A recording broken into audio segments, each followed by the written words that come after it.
When Greg Heyman could not get in touch with his father, he decided to stop by the house his father shared with his ailing grandmother to make sure everything was all right. He headed to his father's home, but the moment he stepped inside, he sensed that something was very wrong. The home had been stripped of furniture and valuables. As he moved further in, he found his grandmother, Evelyn, sitting in her wheelchair, clearly abandoned. Evelyn, frail and in the late stages of Alzheimer's, was dehydrated. Her clothes were soiled from her own waste, and she was so hungry that she had started eating the newspaper, the only thing available within her reach. Greg's concern grew as he looked around the house. Bloodstains covered parts of the walls and the floor, and there was even brain matter splattered on the ceiling. What had happened here, Greg had no idea. Given her condition, his grandmother would not be able to help piece together the horror that had clearly unfolded. He immediately contacted authorities, and it didn't take long for them to uncover the culprit, or culprits. And who those culprits turned out to be would make anyone who heard about the case question what has become of our humanity. Welcome back to Crime A to Z, where we detail cases and criminals from their very beginning until well after other reporting ends. Today, we'll be talking about the difficult-to-even-fathom case of Barbara Opel. If you're a parent yourself, throw everything you know about protecting and caring for your kids out of the window, because this case will defy every parental instinct you have. Barbara's parenting was so disturbing, it sparked a debate over just how responsible a parent should be, not just for their own children's crimes, but in bizarre cases like this one, for other kids' crimes as well. So stay with us. You definitely won't want to miss the highly disturbing details of this case. And before we get started, if you like how we present this case, we'd love to steal a quick moment of your time to please hit like and subscribe. You guys are truly the best. Let's go.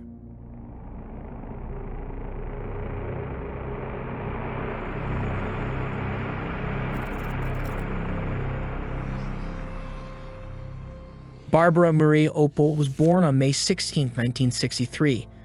She grew up in a household that struggled financially, and those money challenges followed her into adulthood. She eventually became a single mother to 3 children. Heather, born in 1987, along with a son, Derek, 2 years later, and another daughter, Tiffany, 4 years after that. Raising her children alone was challenging, and Barbara often struggled to keep up with the bills and provide for her family. Her financial problems worsened over time, leading her to move at least 22 times over 7 years. Eviction after eviction, she developed a pattern of avoiding paying the rent by constantly relocating. And her rent skipping wasn't her only indiscretion. Barbara also had a criminal history, which included both fraud and theft. Hoping for a fresh start, in 2000, she moved to Everett, Washington with her children. But she could not outrun her money problems, and her frustration grew deeper. To the general public, Barbara Opel appeared to be a mother striving to support her family. However, neighbors frequently heard her yelling at her children. A lot. Like a lot, raising concerns about her parenting. Reports from as early as 1987 outline how neighbors in her apartment complex complained about Barbara's violent screaming. Well known for being loud, obnoxious, and manipulative, Barbara's harsh treatment of her children, especially the ear-piercing yelling, would go on for years, becoming a constant in her home. Despite this tumultuous home environment, Barbara's oldest daughter, Heather, excelled academically and athletically. She was an excellent student, a popular athlete, and well-liked among her peers. Her achievements stood in stark contrast to the instability she faced at home. Not long after arriving in Everett, Barbara met Jerry Heyman. Jerry was a 64-year-old retired Boeing employee who had dedicated over 30 years to the company and was now living out his retired years in Everett. Well-liked in his community, Jerry was known for his kindness, generosity, and willingness to lend a hand to whoever needed it. He had even helped build the community's local sports field. Originally from Valley City, North Dakota, Jerry had also lived in California before eventually settling in a modest but comfortable home on the corner of Grand Avenue and 22nd Street in Everett. Jerry's life had been shaped by both achievements and tragedies. He had a close-knit family, including 3 adult children and 6 grandchildren, but it was not without its share of sadness. He experienced a devastating loss when his son Michael died in a car accident at the age of 22, an event that understandably caused Jerry years of grief. Despite his heartbreak, Jerry remained warm and generous. His kind and giving nature was evident in the strong relationships he kept, even with his ex-wives, with whom he stayed on friendly terms. In his later years, Jerry faced new challenges. Diagnosed with terminal prostate cancer, he chose to forego treatment, preferring to spend his remaining time with his 89-year-old mother, Evelyn. Evelyn suffered from advanced Alzheimer's disease, was wheelchair-bound, and required 24-hour around-the-clock care. The responsibility of looking after her was both emotionally and physically demanding, prompting Jerry to search for a live-in caregiver. That's where Barbara Opel came in. Barbara met the generous older man at a local Dairy Queen in November 2000. Feeling bad about her current situation and seeking reliable help for his mother, Jerry hired Barbara as a live-in caregiver. Within a month, Barbara and her 3 children moved into the basement of Jerry's home. For Barbara, the arrangement seemed like a solution to her ongoing financial troubles, offering both stable housing and a steady income. With Evelyn's advanced symptoms requiring constant attention, Barbara's days became consumed with the responsibilities of caring for her. From cooking to managing daily routines to overseeing medications, Barbara was at the center of the family's day-to-day life. And Barbara's children were also settling in, growing close to Jerry, whose kindness extended to driving them to school, helping with their homework, and involving them in his life. They even began calling his mother Grandma. Jerry appreciated Barbara's assistance and treated her family well, even gifting Barbara extra money at Christmas to buy gifts for her children. On the surface, Barbara appeared grateful to Jerry, who had offered her housing and employment when she had nowhere else to turn. But as she and her children spent most of their time in the basement, a cramped space that was far from ideal for a family of 4, she started to become frustrated and resentful. While Barbara was earning a steady paycheck, it was not enough to pull her out of the financial hole she'd been in for years.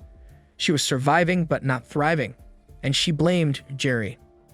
Barbara's growing bitterness toward her circumstances became increasingly difficult to conceal.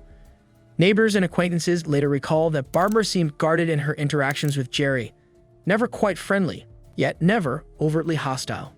As Barbara's resentment grew, her care for Evelyn gradually diminished. The elderly woman became a silent victim of Barbara's neglect. Barbara routinely left Evelyn without adequate food, water, or hygiene care, often leaving her seated in her wheelchair for hours on end. Unable to communicate due to her condition, Evelyn could not convey the neglect she endured, allowing Barbara's behavior to go unnoticed. It got to the point where Barbara would only render care if Jerry was actually watching. Meanwhile, Barbara's boundaries began to blur as she began treating Jerry's finances as her own. She would use his checkbook to buy gifts for herself and acted as if his money was hers to spend. And her offenses did not end there. Barbara soon started throwing parties in Jerry's house, inviting her daughter Heather's teenage friends and encouraging them to engage in activities they weren't legally of age to do. Some parents began forbidding their teenagers from going to the home as a result. And Jerry was none too pleased either. He threatened to evict Barbara if her behavior continued, but ultimately allowed her and her children to stay, hoping things would improve. Once that issue was resolved, however, Barbara's resentment toward Jerry had reached a boiling point. She was determined to escape her circumstances and had crafted what she believed was the perfect plan to do so. On the evening of April 13, 2001, unsuspecting 64-year-old Jerry returned home as he had done so many times before, unaware of the danger awaiting him. Inside, a group of teenagers armed with aluminum baseball bats and kitchen knives lay in wait. As Jerry entered, the assailants launched a brutal attack, striking him repeatedly with the bats and inflicting multiple stab wounds.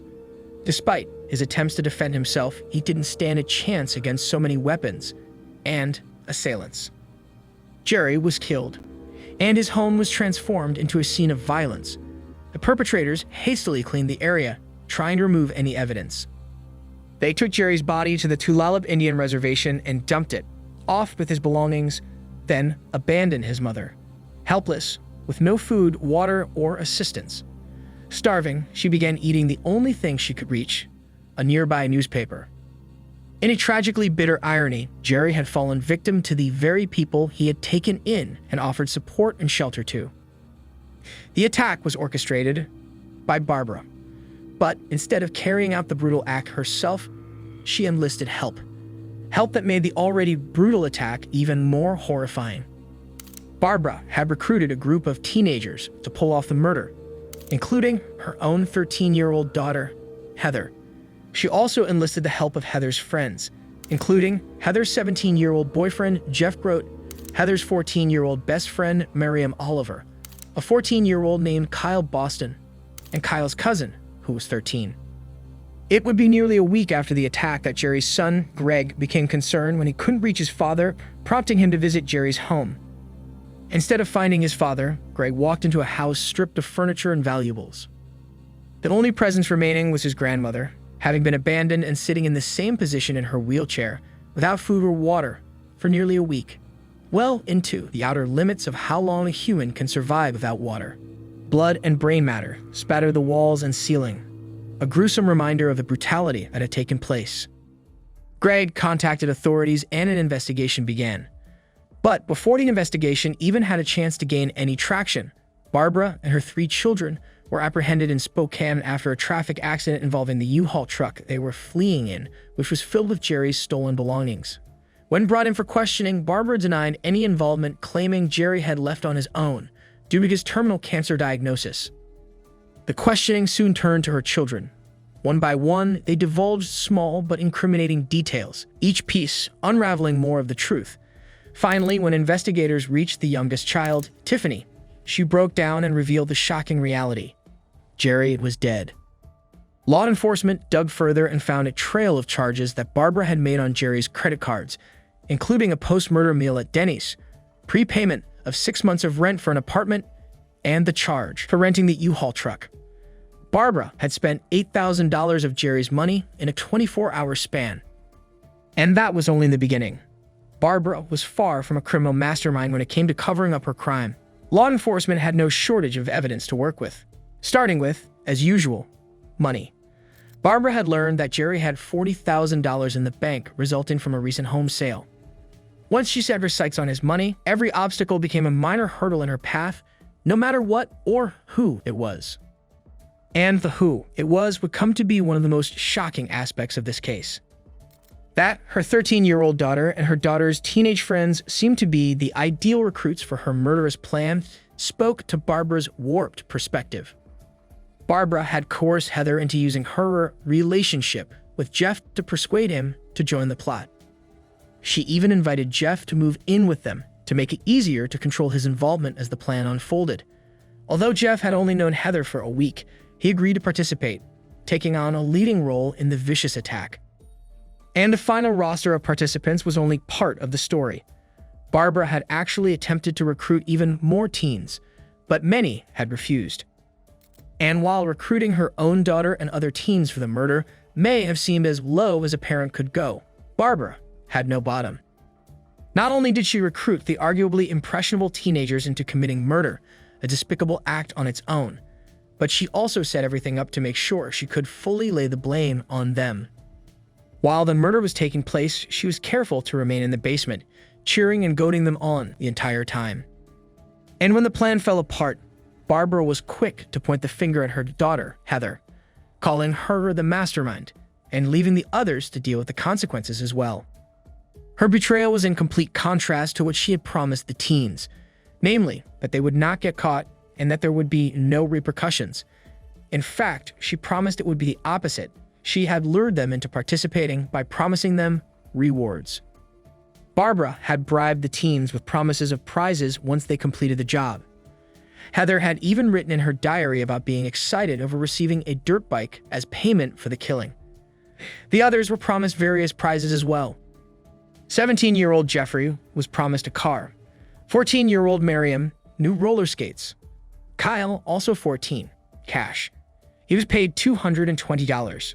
Kyle's cousin, 13 years old, $100. And those weren't the only rewards.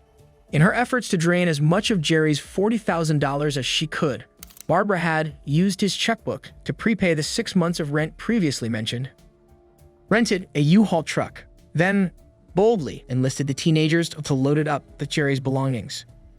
And having apparently never watched a single true crime case, Barbara took the teenagers on a shopping spree with the victim's credit card, a dead giveaway to authorities. In preparation for the murder, Barbara armed the teens with souvenir metal baseball bats from Jerry's home, instructing them to wait upstairs then ambush him when he returned home. She herself waited downstairs in the basement, careful to avoid direct involvement. When Jerry walked through the door, Jeff struck him first, hit it in with the bat and knocking him down. Kyle and his cousin joined in, relentlessly beating Jerry with the small metal bats. Later, the teens would recall the chilling pinging sound that the bats made as they struck Jerry's skull, all while Jerry pleaded, "Why are you doing this to me?" In addition to Heather helping with the bludgeoning, she and Miriam took turns stabbing Jerry with a 10-inch kitchen knife to make sure he was dead. During the entire encounter, Barbara shouted from the basement, egging them on and cheering for them to finish the job.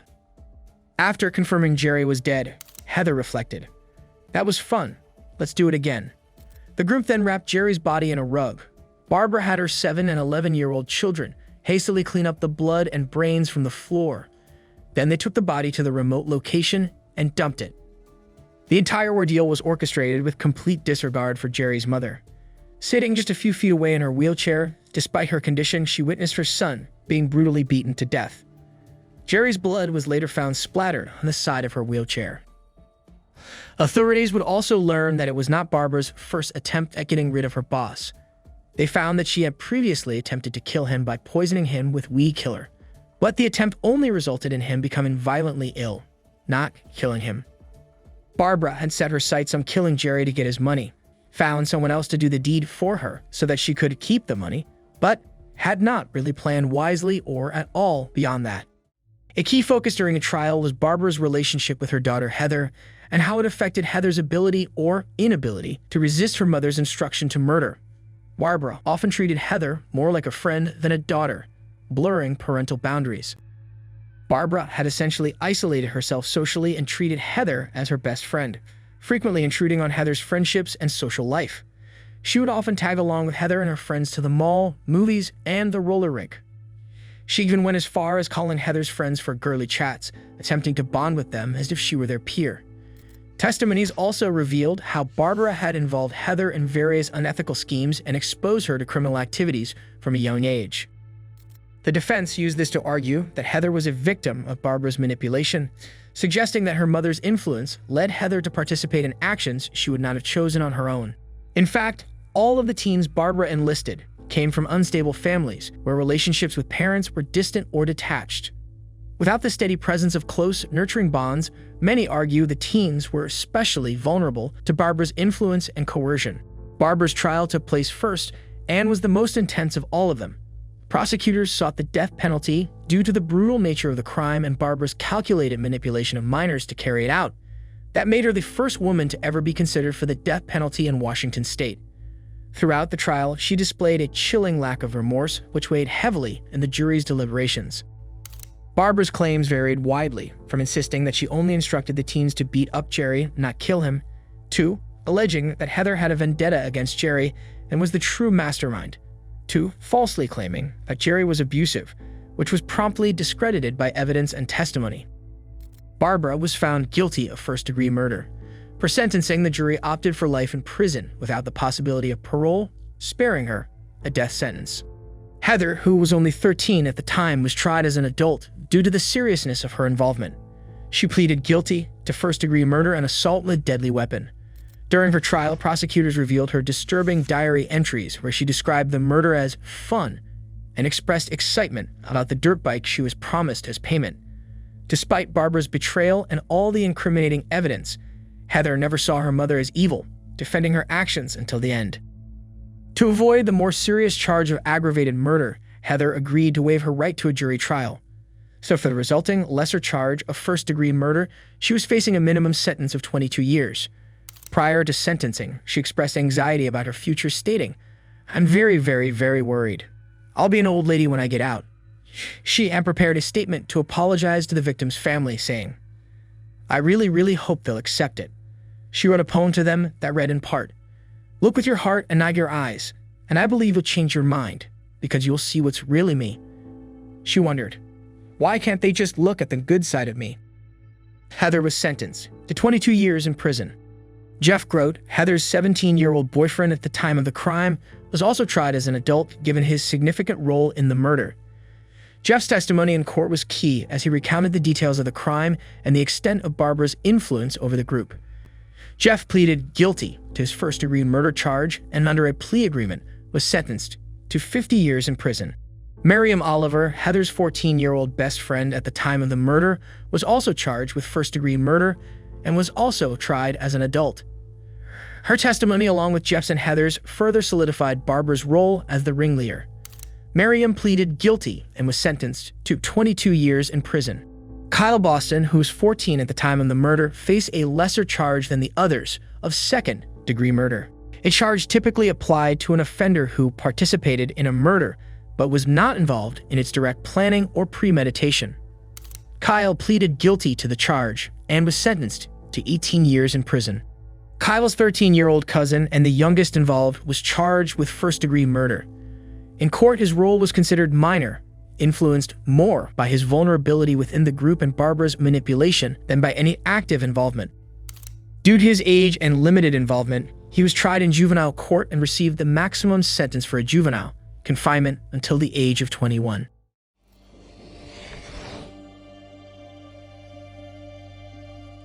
Jerry Heyman was remembered by his family and community as a warm, generous, and compassionate man. His dedication to caring for his elderly mother and his willingness to open his home to Barbara's family spoke volumes about his selflessness.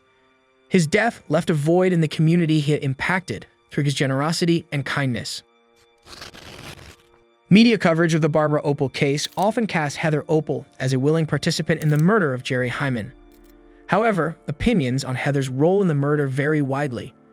Some argue that Heather was a manipulated child coerced by her mother's influence and promises of rewards. Some observers contend that given Barbara's pressure, Heather was as much a victim of her mother's abuse as she was a participant in the murder. They argue that the media's portrayal of her leads to the public misunderstanding whether she was responsible for her actions or even her feelings. According to court documents, in 2018, when Heather was about 30 years old, a couple from a nearby city adopted her while she was in prison. Initially sentenced to 22 years, Heather was scheduled for release in April 2023. But due to a state law aimed at more lenient sentencing for younger offenders whose brains are still developing, juveniles sentenced in adult court were allowed to seek parole after serving at least 20 years of a longer sentence. So Heather was considered to be released a little early. The prosecutor recommended her early release against the wishes of the Heyman family, and based on her good behavior in prison, including having received dozens of certificates for team building, decision-making, and academics, along with a psychologist's assessment that she was at low risk of committing another violent crime, the judge granted the release. Heather was released in April 2022. At the time of her release, she had aspirations of becoming a cement mason and enrolling in business courses at the local community college, and was expected to live with the couple who adopted her. There have not been any reports about Heather and her actions since then. In 2015, Miriam Oliver applied for clemency, hoping for an early release based on the circumstances of her young age at the time of the crime. Her request was denied, and she remained in prison to continue serving her 22-year sentence. However, like Heather, she was later able to take advantage of the state laws aimed at reconsidering lengthy sentences for juveniles. And like Heather, she was granted early release at the beginning of 2022, after serving about 20 years of her sentence. After his 2003 sentencing to 50 years in prison, Jeff Grote served nearly 21 years. In April 2022, he, too, was approved for early release, influenced by the same state law which benefited Heather and Miriam. Following his release in June of 2022, Jeff planned to live with his sister and work as a landscaper with Housing Hope. Meanwhile, Barbara Opel continues serving her life sentence without possibility of parole at the Washington Corrections Center for Women in Gig Harbor, Washington. Following the trial, Barbara's younger children, Derek and Tiffany, were placed in foster care. While Tiffany is reported to have made a full recovery from the trauma, Derek exhibited troubling criminal behavior, a sign of the deep and lasting effects of Barbara's manipulation and abuse. Jerry's murder had a profound impact on his family, as well as on the Everett community. Both were deeply shaken by the brutality of the crime and the involvement of minors. The case sparked discussions about the vulnerability and the accountability of manipulated minors, as well as the influence and culpability of parents.